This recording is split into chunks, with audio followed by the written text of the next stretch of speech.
Hey everybody, Big Rick here from ComicWow, Hey, and I'm Emily from Game Trade Media. and we're here to give you your game spotlight of the week. And our Yes. game this week is Brick Party from Renegade Game Studios. very cool. We're going to jump right into it, and this game is for 2 to 9 players, ages 5 and up, and lasts about 15 to 30 minutes. Correct. Thereabouts. Yeah. All right. What's in the box? Okay, well, we have our 30-second timer. Okay. We have our rule cards, score cards. All right. And these are our brick cards? These are our shape cards. Yes. Yes. And they also have their point value associated with the shape cards Nice. at the top. All right. So And our bricks. right. The bricks. most important part of the game is the bricks. And these bricks are reminiscent of those bricks that we as kids may have played with. You may have played with them as well, but they are not those bricks. Correct. These are Brick Party bricks. They are our building blocks for the game. That's right. Yes. All right, so what we're going to do is we're going to go ahead and we're going to talk about the setup, and then we'll do a little round of play. Okay. So everybody can see how this game works. All right. So the setup is we take our rule cards and we shuffle those up. Shuffle them up. And while we're here at the rule cards, let's Go over some? let's just talk about them a little bit. Okay. All right, so the rule cards are hindrances to your ability to communicate with your partner in this game. Right. All right, so an example would be you can't use your thumbs. So, but this is a high value as far as rule cards go. 3 is the highest point value So card. 1, 2, and 3. Right. And so you get a 3-pointer on that one. What's another one? Let's see. This one says this is a 1-point value, and it says that I have to use one of each of the colors Nice. when I'm building my structure. Awesome. So there's an example of some of the hindrances that you may encounter in this game. They're very cool, and there's quite a few of them. Yes. All right. The next thing we have is we go ahead and we lay our scorecards out on the table as they are currently. Put them in groups. Correct. Based on their value. And then we separate out the shape cards based again on their value and color. So blues are 5s, 6, 7, and 8 all the way up. But what we do with this is we also shuffle out 2 of each value card to each player, okay, to give them a hand of 8, which we've already done. So we have our 8 cards, and then it's game on. Yes. So if it's an odd number of people, let's say we have 3 players. Okay. One person's going to be the leader. I then get to choose, I get to choose who is my partner. I'm going to pick Emily. I'm all that's left. Right. It's like dodgeball. The last person. Oh. Oh. All right. So we pick, and if there were 5 players, the odd man out, Yeah. I would get to pick from any of the other 3 players. Correct. Then you would pick, if I did not pick you, you would pick someone else until they're evenly matched teams. Yeah, and evenly matched teams is what I was going to say. You have to have a builder or an architect who's giving the rules or giving you the hints that you need, and then you have the builder that's hands-on using the bricks to create the structure that the architecture is describing. Absolutely.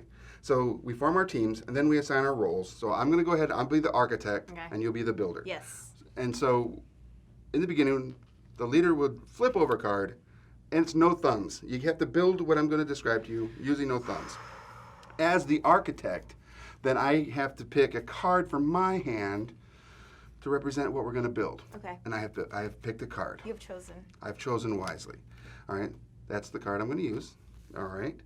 All right. And it is at this point, we go to start to build. Okay. All right. So I'm going to go ahead and start describing as the architect to Emily what we need to build. I need you to pick a 3x2 brick, please. Okay. Got it. All right. And then a 4x2 brick. Okay. And I want you to place that over top of the 3x2, leaving 2 pips open. Okay. I think I got it. No, back up. All right. Then I need you to take a 3-pip slant Okay. and put that underneath so that the slant is, or so that the 3 pips are up into the 4, but the slant is towards the 3 pip. So flip it around, just like that. How'd I do? Perfect. Okay. All right, so that is, the 2 reds are your base. Now I need you to take a 3x2 and put it on top so that it is on the same side as your slant one, and have 2 overhanging. The 2 end ones overhanging.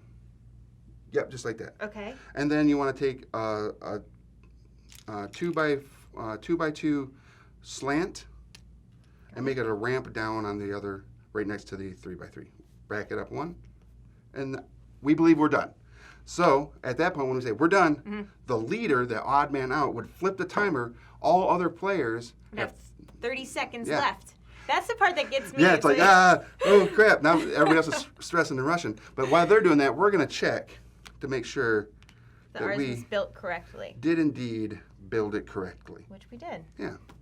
So at that point, after the 30 seconds is up, we'd go ahead and we'd score out our, how we did. Yeah. So because I was the architect, I get to keep the 5-point card for 5 points to me. And Emily, builder, as the builder, would draw a 5-point card so that she now has her 5-point value. Keep it for scoring. For scoring purposes. Because we were the fastest, because we would be, we get the 3-point rule card.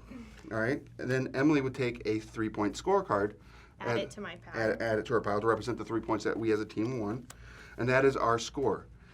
Everybody else, once the timer is over, if they did not complete their build, they get no points. They get no points. But if they did complete it in the 30 seconds or less, correctly, then they also would get the value of their card, and then the builder would draw the value of the card, thus giving them their points. That's pretty much the game. Yeah, and you would go around until everyone was the leader at least once. One time, yeah. So if you have eight players, then that means there'll be 8 rounds. 8 rounds. Because everyone has to be the leader Correct. one time. And the leader means that you get to pick your partner first. That's right. So you could have different teams the whole way through if someone decides to pick different people each time. Absolutely. The leader gets to choose who's their builder. Yeah, because if I were an architect, I would want to pick someone that's very aggressive at grabbing their bricks. It's because there's only a limited amount of bricks, and if you have a large pool of players, you may not be able to get all the bricks that you need in your build based on what everybody's chosen. Right. So this is a game that, like it states, is a high communicating. You have to be able to communicate very well to your partners, and is rapid party play. Yeah. With a high level of stress. High level, especially when that timer gets turned over. Adds a whole other level. And you think you've got it because you're like, oh, I'll throw some bricks together. But especially if you have the rule card where you have to have your eyes closed while you're building. Oh, yeah. That would be very difficult for me. Absolutely. And I actually look forward to playing this. You'll probably see us play it on Board Gaming with Friends on our Twitch channel at ComicWow TV. And with that, I'm Big Rick. Thanks for watching. And I'm Emily with Game Trade Media, and we encourage you to go to your local game store this July to get Brick Party from Renegade Game Studios. Until next time, bye-bye. Bye, guys.